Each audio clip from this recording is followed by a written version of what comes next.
ең бірінші олардың жіберетін қателігі бұл біздің имамдарымыздың өзінің деңгейіндегі ғұламаларға айтқан сөздерін жалпы халыққа үйретуі және сол ғұламалармен сондай мәміледе болыңдар деп айтуы. Мысалы, имам Абу Ханифа, Алла ол кісіні рахымына бөлесін, егер менің сөзімнің хадиске немесе аятқа қайшы келген көрсеңдер, онда сөзімді тастаңдар, аят хадисті алыңдар деген. Енді бұл сөзді имам Абу Ханифа кімге айтып жатыр? Имам Абу Ханифа бұл сөзді сіз бен бізге кеше ғана намаз бастаған, ешқандай бір Құраннан, хадистен үкім ала алмайтын адамдарға айтып жатыр ма, әлде немесе өзінің деңгейінде ғұламаларға айтып жатыр ма? Біздің әлгі бауырларымыз өздерінің ерушілеріне мәне имам Абу Ханифа осылай деп айтқан деп. Ал имам Абу Ханифа ол хадис жетті ме, жетпеді ме, ол хадисті ол кісі қалай түсінді, немесе оған қарама қайшы тағы да хадис бар ма, ол мәселеге тоқталмайды. Мәне осындай хадис бар, үкім осындай. Имам Абу Ханифа менің сөзім хадиске қайшы келсе тастаңдар деген деп осылай үйретеді бір жақтама. Сонымен бағанағы шәкірттерінде, ерушілерінде демек Абу Ханифаға бұл хадис жетпеген екен, Абу Ханифа бұл хадисті білмеген екен, сол себепті өзінің ойымен мынандай үкім айтқан екен деген секілді осындай бір пікір қалыптасады. Бұл өте сондай бір өрескел қателік. Бұл жамағатты адастыратын дүние болып табылады. Бұл олардың жіберетін бірінші қателігі деуге болады. Және одан кейін екінші қателігі олардың алдыңғы ғұламалардың көзқарасын, алдыңғы ғұламалардың пәтуаларын есепке алмауы. Олар Құранды, хадисті өздерінше, өздерінің ұстанымына сай түсінеді. Ал енді оған қайшы келетін үлкен ғұламалардың пәтуаларын, олардың айтқан сөздерін есепке алмайды. Сөйтіп, өздері бір жаңа пікір, жаңа ой шығарып, соны Құран, сүннет, міне осы Алланың үкімі деп адамдардың арасында таратады. Және сондай-ақ Пайғамбарымыз саллаллаху алейхи вассаламның үмбетінің, соның ішінде ғұламалардың бір адасушылыққа, қате пікірге келісуінің, бір қате пікірдің төңірегінде топталуының, жиналуының мүмкін емес екендігін ескермейді. Өйткені Пайғамбарымыз саллаллаху алейхи вассалам жалпы менің үмбетім адасушылықта бірікпейді, адасушылықта бас қоспайды деген. Ал енді алдыңғы ғұламаларға қарайтын болсаң, жай ғана мысал ретінде тәуәссүлді келтіруге болады. Тәуәссүл мәселесінде Ибн Таймияға дейін, Алла ол кісіні рахмына бөлесін, ешкім тәуәссүл харам, тәуәссүл ширк дегенді айтқан емес. Имам Захабидің Сияра А'лам ан-Нубала атты кітабын көрсеңіз, сәләф ғұламаларының,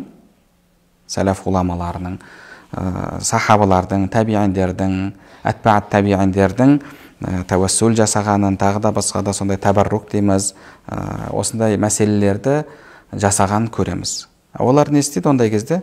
Жоқ, барлығы қателеседі, Пайғамбарымыздан басқасының барлығы қателеседі деп, сонша ғұламалардың барлығын оп-оңай қателескенге, адасқанға шығарып тастай салады. Негізі бұл алдыңғы ғұламаларға деген құрметсіздік. Алдыңғы ғұламаларды бір білімсіз, Құран хадисті білмейтін біреулерге теңеу, негізі бұл да үлкен қателік болып табылады. Бұл да үлкен қателік. Және одан кейін кез келген діни мәселеге бұл жерде әртүрлі ғұламалардың көзқарасы болуы мүмкін, әртүрлі ижтихад болуы мүмкін деп қарамайды. Мәселен тек қана бір жақтама қарап, бұл жерде бір ғана көзқарас болу керек деп, былайша айтқанда өздерін ақиқаттың бір монополистер ретінде қарастырады. Бұл да өз кезегінде артынан ерушілерді, жамағатты адастырады. Және келесі қателігі, бұл олардың біз сәләфилерміз, яғни алдыңғы сәләф ғұламаларына ерушілерміз деп, бірақ ақиқатында өздерінің көзқарастарын, ұстанымдарын кеше 20 ғасырда өткен шейхтардан алуы. Негізінде пайғамбарымыздың сахабаларына, олардың көзін көрген табииндерге, олардың көзін көрген атбаат табииндерге ерушілер бұл төрт мазхабты ұстанатын мазхаб ұстанушылар. Неге? Өйткені имам Абу Ханифа ол сәләф ғалымы, имам Малик сәләф ғалымы, имам Шафиғи сәләф ғалымы, имам Ахмад сәләф ғалымы. Соларға еріп жүрген біздер шынайы сол алдыңғы буынға, пайғамбарымыздың көзін көрген сахабалардың мектебінен тәлім алған ғұламаларға ерушілер бұлар біздер. Ал оларға қарайтын болсаңыз, олардың оқитын кітаптары да кеше ғана басылған, кеше ғана 18-ші ғасырда жазылған, мысалы үш негіз, немесе 20-ші ғасырдағы Шейх Ибн Баз, Усаймин, Альбани деген секілді өздерінің шейхтарының кітаптарын оқиды. Және сондай-ақ бүкіл алдыңғы ғұламалардың сөздерін осы заманауи өздерінің шейхтарының илегінен өткізеді. Солар құптаса қабылдайды, құптаса қабылдамайды. Демек, бұлар былайша айтқанда әлгі сәләф ғұламаларының үстінен осы өздерінің заманауи шейхтарын бір тергеуші ретінде, солардың ұстанымын реформалаушы ретінде қарастырады. Демек, олар өздерін сол алдыңғы буынға ереміз дегенімен шын мәнінде ерушілер емес.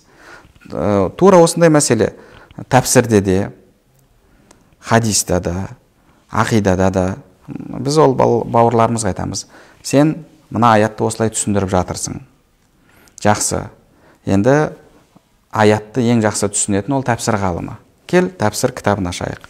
Имам Табарида ашайық, имам Ибн Касирда ашайық, тағы да басқа да тәпсір кітаптарын ашайық. Кім осы тәпсірді берген екен? Кім аятты осылай түсінген екен? Десеңіз, олар қабылдамайды, қашады. Хадис мәселесінде де тура сондай. Жақсы, сен хадис деп жатырсың. Енді хадисті кез келген адам өзінің білім деңгейінде түсіне беруіне болмайды.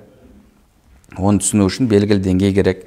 Хадисті бізге түсіндіріп берген хадис ғалымдары бар.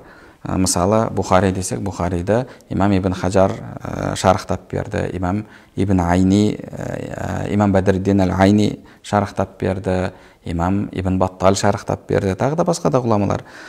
Сахих Муслим дейтін болсақ, имам Науауи, тағы да басқа да ғұламалар оған түсініктеме жазды. Абу Дауудқа да, Насаиге де, Тирмизиге де тура сондай. Енді сен хадис деп жатсың ба? Жақсы, хадисті түсінуде біз хадис ғұламаларына жүгінейік десеңіз, онда тағы да қабылдамайды. Айналып келіп, бүкіл сол пайғамбарымыздан кейінгі шыққан ғұламалардан бастап, қазірге дейінгі ғұламалардың барлығын өздерінің белгілі шейхтарының илегінен өткізіп, солар қабылдаса қабылдайды, солар қабылдамаса қабылдамайды.